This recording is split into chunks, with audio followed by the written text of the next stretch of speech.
Hey guys, so today we're going to be hiking Sunrise Trail, and as you can see, I am at the overflow parking because the parking lot was full because I didn't decide to get up for sunrise. We'll talk about that later. Okay, we're going to go along, see what this hike is like, and I have a feeling it might rival Camelback. So if you're looking for a good alternative while you're in Phoenix, this might be the one. Let's go. Okay, before we get started up the trail, welcome to my channel. If you've never been here before, my name's Haley. We talk about anything we want to on this channel, to be honest. Let's be candid. So, before we get started up the trail, we're gonna go ahead and look at the analytics and give you a few reminders of what to do when you're hiking, such and such and such. Okay. Here we go. If you don't know what AllTrails is, it allows you to download maps offline so you can check the reviews and kind of see what's going on the trails day to day. I actually use this really often because those reviews, if you do live in a place where people hike a lot, those reviews are pretty frequent, so you can actually see, like, someone will post a review the day before you're going, and you can see what the conditions were like if they left that in the review, or they told you what the rating was of the trail and the conditions. There's a free version as well as a paid version, and I used the free version for a long time.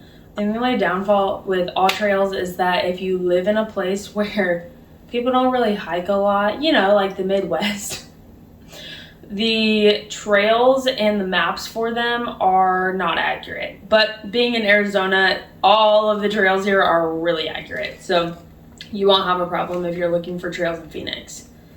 I only switched to the paid version about a year ago when I was going on a really big hiking trip, and that was just because I wanted to make sure that I had everything beforehand, and it was a really nice tool to have. That way I was never getting lost. As you can see here, we're looking at Sunrise Peak via Sunrise Trail. It's an out and back. It has an elevation of 1,184.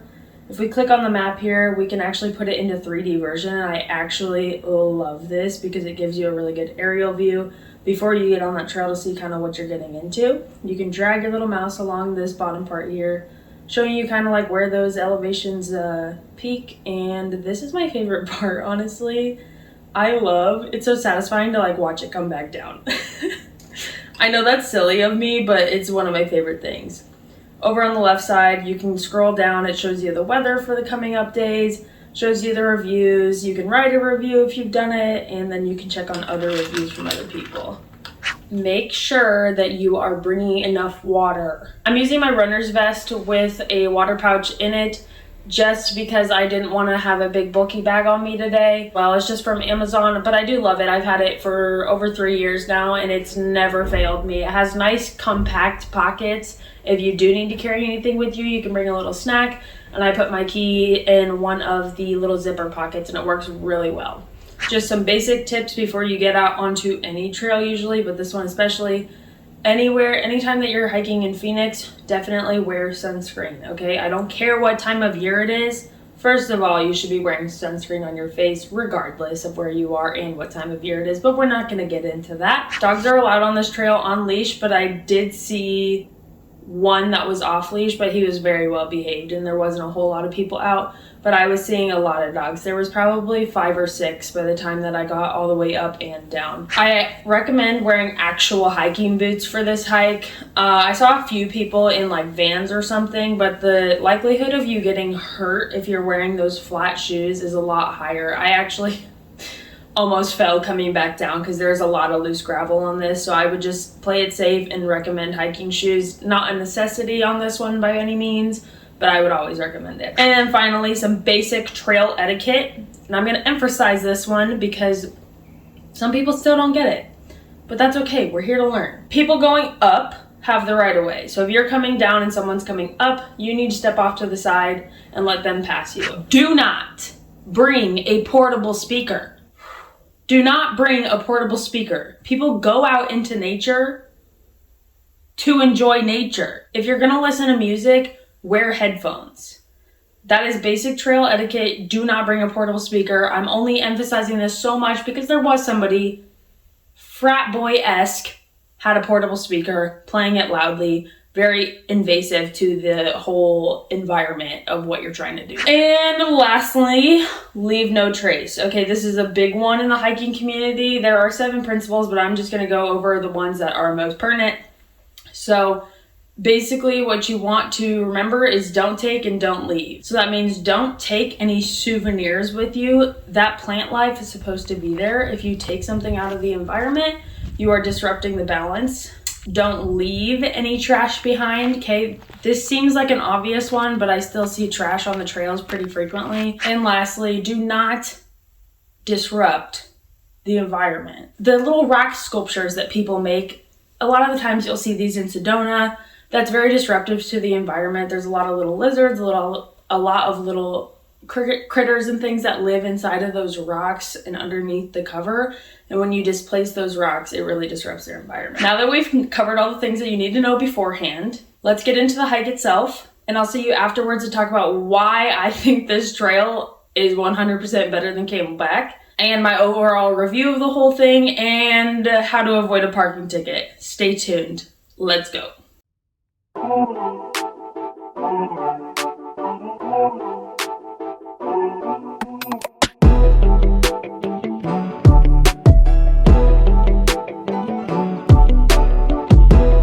On all trails, this trail is marked out at 4.9 miles, but obviously we're gonna have a little extra from having to park at overflow. But along with that, it has around, I think it was 1,128, precise feet of elevation.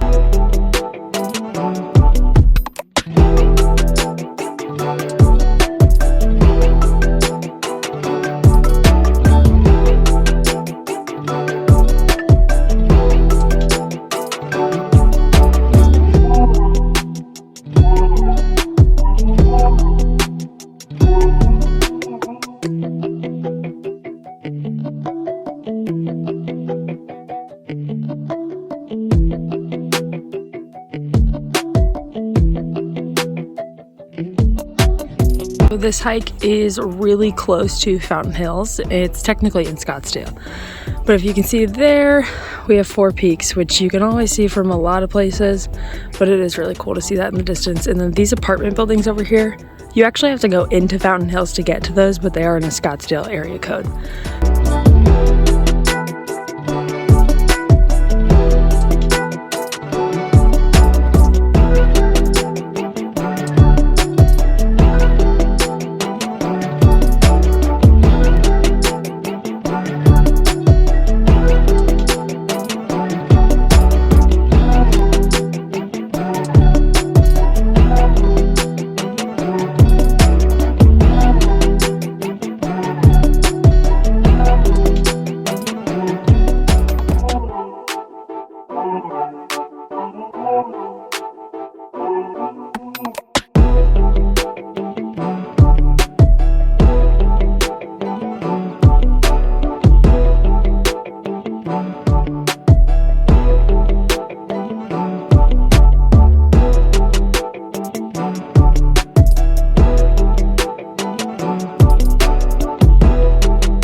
These cacti are literally insane. It's so big. And 3 of them. This is it, you guys. This is nice.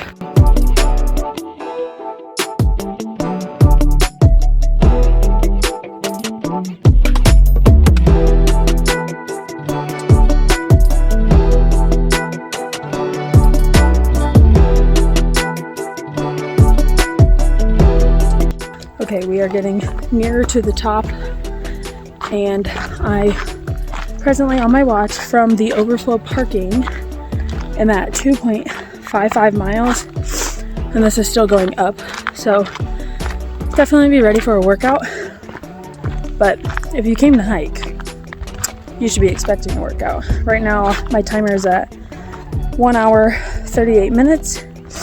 I expect that it'll be faster going down. I've also been stopping to film, so it might be faster for you when you are here. Anyway, let's get to the top. There's another sign right in front of me saying it's right here. It's right here! And they always say that, and they're always lying. It's never right there. But it should be getting up close now. Ooh, there's also a warning of scorpions on this sign.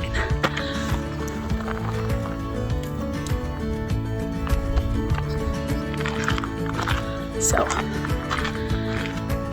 we are almost there. I am getting very warm. I'm wearing a fleece from Old Navy. It's a like quarter zip crop top type deal. And it's definitely warm. I was gonna wear another coat on top of this and I'm really glad I didn't, because that would have been unbearable. Also, Four Peaks is right behind me. I think right there. So just know you're gonna get great views on this hike. It's absolutely incredible. There's definitely some weird footholds going on as we're going up, but these views are worth it.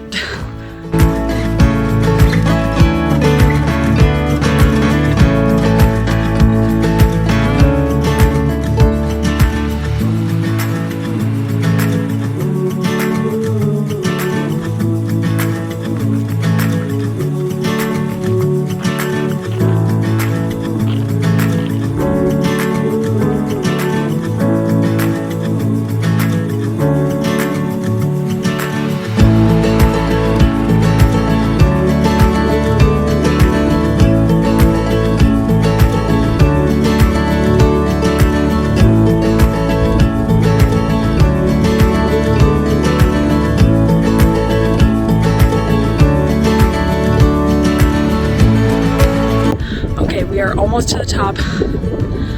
It's a little windy. Sorry about that. But if you're looking for a hike to do around Phoenix, you don't want to see too many people. Late January is what it is right now. This is incredible. I think the weather today is a high of 65, 64.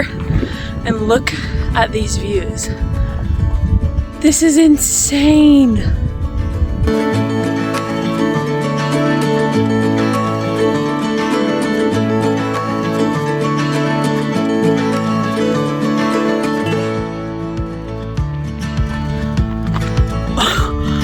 Oh my God. Look at this view. Oh my God, that's Camelback right there. You can see the Camelback now. Oh my goodness.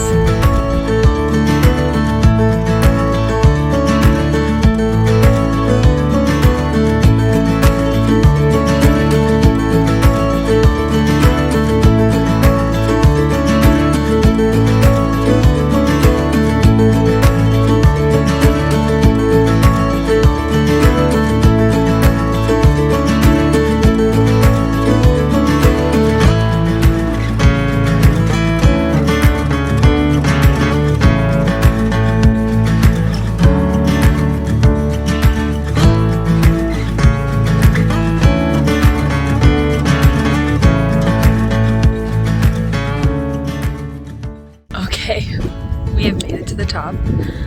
I am sitting looking at Camelback and Four Peaks is behind me. This view is unmatched. I definitely think we are higher than Camelback. I'm gonna check on that. Editor Haley will put it right here if that is correct or not. This is just incredible. You can see everything. The air looks clean. It's January, that means it's a little bit colder, so you're not gonna have to worry about the heat too much. Definitely wear sunscreen. 360-degree views. This is insane.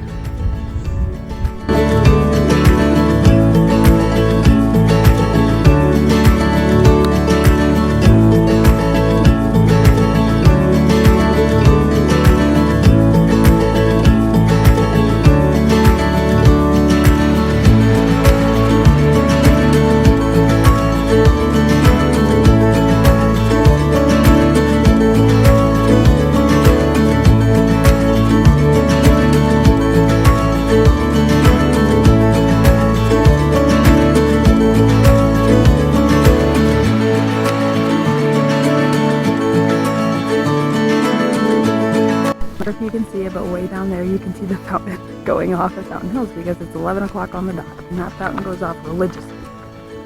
So we are close to Fountain Hills, right on top of Scottsdale, and Phoenix is just over there.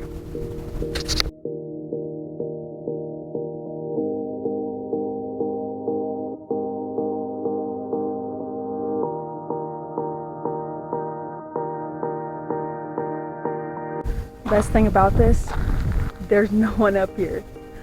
Nobody. It's a Sunday around, it's 11 o'clock right now, it's a Sunday, and there's no one up here. Now I've seen people going up and down the trail the whole way that we've been coming up, but they have cleared out, and now I have the whole top of this place to myself.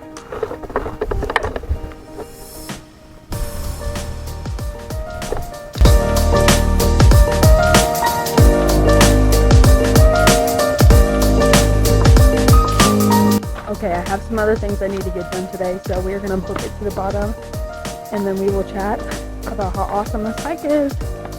We'll see you back down at the bottom. Enjoy.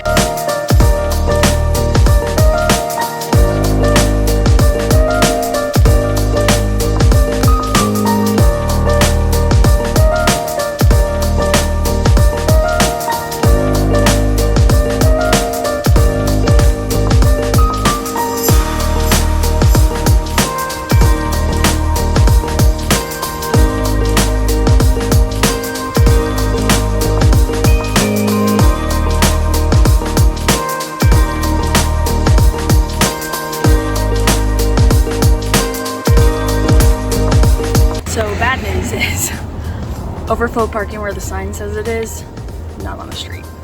Luckily, it's just a warning. Apparently the overflow parking is up in this lot, but this morning that gate was closed, so it made it appear that this side of the road was the overflow parking and everybody else is parking here. So don't park on the side of the road. Okay, just don't do it. That lot up there was actually the overflow parking, but the gate this morning was closed. Mixed messages. Either way, now we know. Glad it's just a warning and not a ticket. Okay, aside from the almost parking ticket, that trail is absolutely beautiful. I am in awe. Okay, I'm shocked that it's so close to the city, but also has such a feel like you are just in the middle of nowhere. Now, the parking warning, it wasn't very clear. So when you're going up the road, there's always bike lanes in Scottsdale. It's a very bike friendly community. And when you're going up that road, there's a sign, which I showed in the beginning, saying overflow parking. And I parked basically right beside it because there was already a line of cars there. The reason that I did that is because the gates don't open parking lot itself until sunrise. But there's the overflow parking, that gate also is not supposed to open. It opens automatically, but it's not supposed to open until sunrise, but it was closed when I was there, which was far after sunrise. So it made it seem like the road was the overflow parking. Well, I don't know what happened with that gate, but it was open when I came back down and everybody on that line of cars had parking warnings. So the overflow parking, just make sure that it's open, or there is another overflow parking spot which the sign directs you to. I believe it's on Wash Dog Trail or something like that.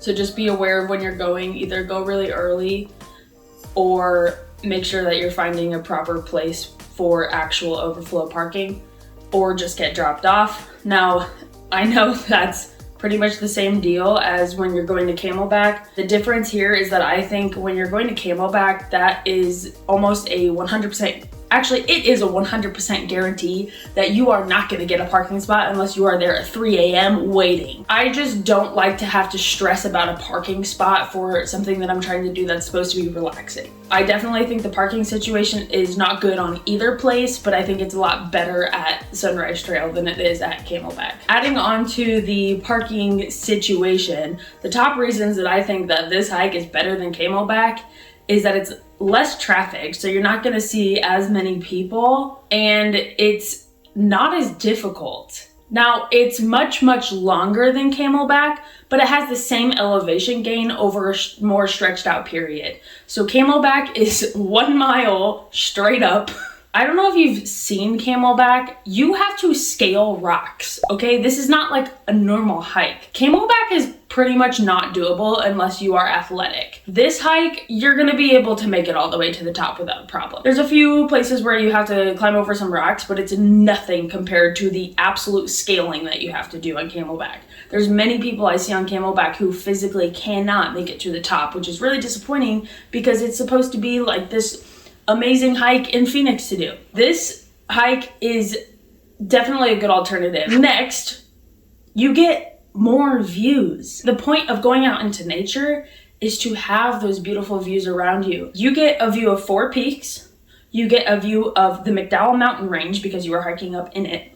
You get a view of Camelback, which I think is way cooler than being on top of it. You get a view of the fountain. If you've never seen the fountain, I'll insert a video here. It's really cool, but it's especially cool to see it from so far away because it's weird how big it is in person, and then the fact that you can still see it miles and miles away is pretty neat as well. The entire trail going up and down is just bursting with desert, like plant life, wildlife, the whole deal, okay? You're not going to have a second where you're not like, wow, this is so beautiful. There was moss, there was I don't even know what they're called, I'll insert their name here, but I call them desert seaweeds, okay? They're giant stick structures that are really spiky, and during the winter, they look like they're dead, but they're not. And when they start to grow again, they're just so beautifully green. Their little bright leaves are just chef's kiss. I absolutely love them, and there is a ton of them on this trail. There's giant saguaros. You get to go through a path that's literally just giant cacti everywhere. You got all the bushes around you. There was a really cool piece of granite that I saw going up the trail. And I'm like, how does this get here?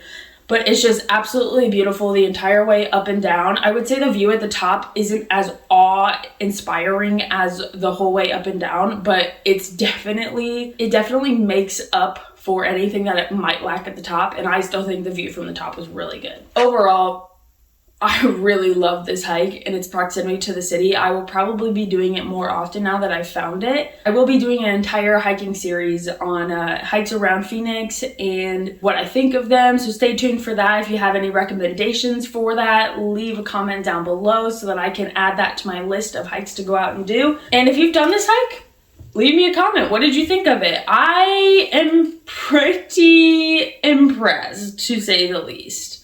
So without further ado, my rating for this hike is a 9 out of 10.